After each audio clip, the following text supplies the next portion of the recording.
如果係家祠派就係沙村啦。三華村最近整理族譜咧，就據我哋嗰個翻查資料睇到啊，就係1936年有個前輩徐廣松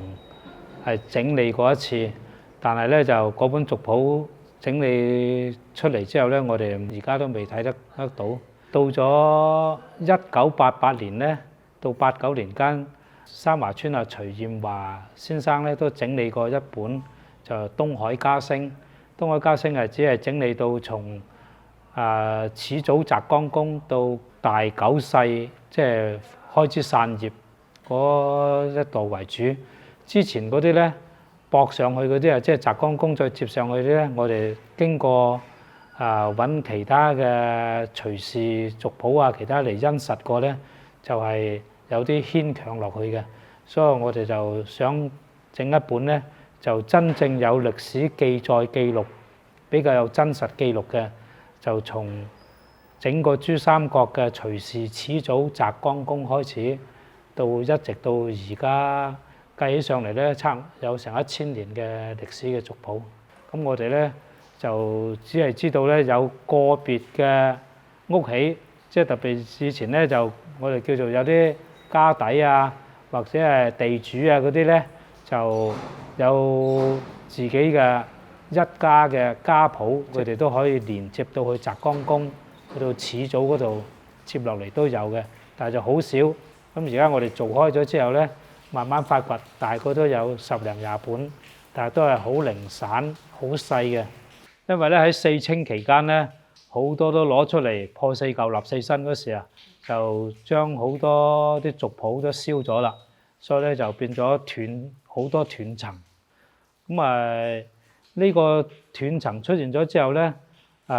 有啲咧就只能夠係即係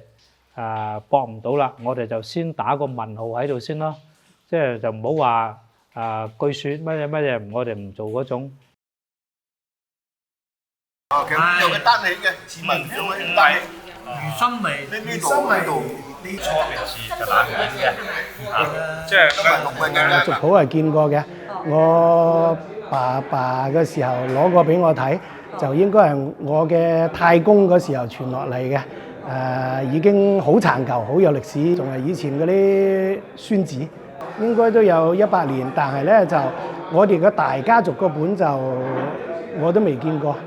過年前啊，楊哥即係話諗住咧整理翻三華村啊呢個族譜，跟住咧就同我哋有溝通。佢而家咁樣咧回饋社會，而且係造福翻呢個三華村，係呢三華村啲村民都做貢獻，咁好多謝佢，非常好。三華村係一條好有歷史底蘊嘅村。我本身咧又係學歷史嘅，所以就即係希望咧用自己嘅學到嘅知識，可以為村啲鄉親父老做翻一啲事啫。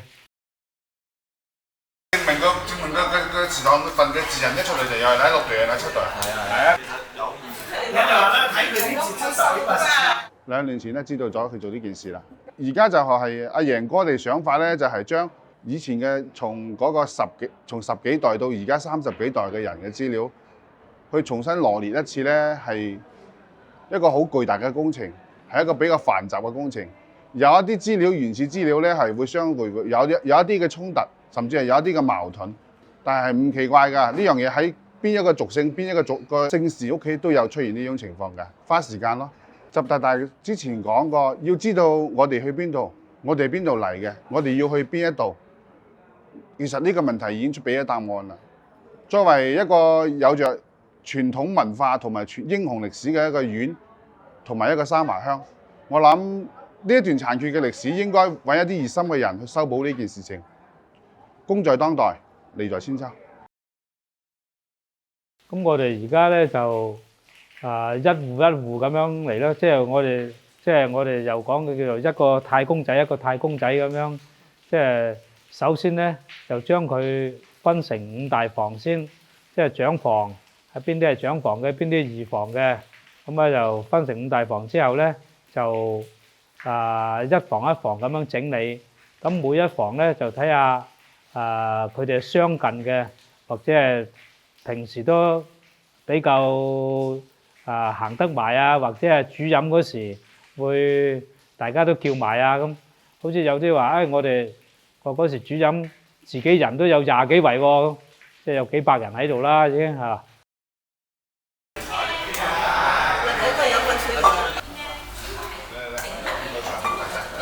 2年幾就徐國陽喺嗰度村嗰度食飯，老人食飯咧佢就講話啦，講話個個都知道啦。我哋睇自己嘅族譜啦，俾阿楊嚟複印咗啦。阿楊做呢件事啊，即係好開心咯，即係使到各界都知道係呢個族譜啊，啲老人啊、後生啊一路傳落來。就知道呢件事咯，好開心咯！就係搞呢件事就好多時候咧，即係我哋呢2年啊，喺度不斷咧就問啲即啲村啲兄弟啊，有冇其他遺留到啲族譜啊？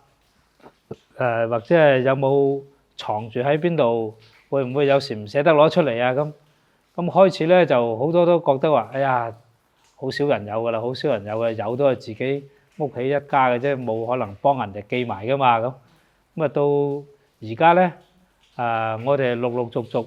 喺有啲人知道我哋喺度做呢件事啦，反為有啲主動咁樣攞咗啲舊族譜出嚟，佢話以前老豆啊或者係爺嗰時留低嘅，你睇呢度有冇用啊咁。因為我哋一見到，特別有啲係清朝啊、民國嗰時寫啲族譜咧，真係如獲至寶啦咁真係。有啲上面組織啲人過嚟一路搞呢個族譜，繼續搞落去要搞到啲後生仔咧都能夠知道一級一級咁知道。咁啊，仲有一個考慮咧，就係因為我哋三華分支咗好多喺海外啦，我哋希望咧就等個疫情過咗之後咧，有機會就去越南啊、東南亞。香港啊、新西蘭啊，能夠做得到幾多就做幾多啦。因為而家嗰個資料又唔係好齊，加上咧就年代又咁久遠啦，就要想好完整咧就好難㗎啦。我哋只能夠盡我哋嘅所能，將喺三華村嘅同埋咧就分支出去嘅，包括海外嘅，都能夠盡量將佢梳理出嚟，同埋記錄落嚟咯。因為族譜呢樣嘢咧，佢嘅最主要嘅作用咧就係將我哋嘅根源一直追溯翻上去，即係知道我哋嘅根係點樣嚟嘅，知道比較有一個完整嘅世系喺度咯。